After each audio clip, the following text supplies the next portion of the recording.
Daawwattoota keenya amma immoo yeroo kana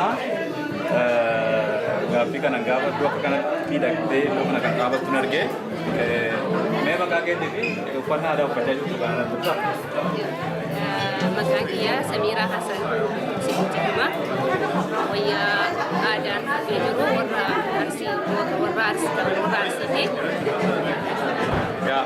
Uffannaa aadaa warra Arsii uffataa jirta. Eessa jiraata? Maalidha gaheen guyyaa irraa kanaa jirte? Kan hin jiraadhu magaalaa Tingibool kan jedhamtudha.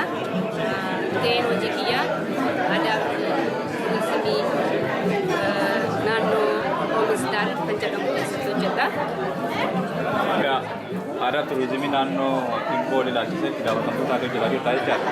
Baay'ee gaariidha. Mee aadaa Oromoo kana akkamittiin guddisuudhaaf karoora keessatti? Aadaa Oromoo kana guddisuudhaaf jalqaba tattaafachuu qabna.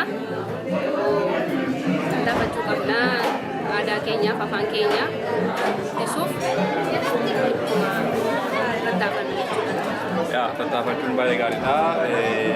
Aadaa Oromoo inni kanaan dura kufee ture kan inni ta'uu danda'u qabaan isaa yeroo kana jechaadha. Mee maaltu si daangeessuu danda'a jettanii yaaddu aadaa kana guddisuudhaaf yeroo ammaa kana?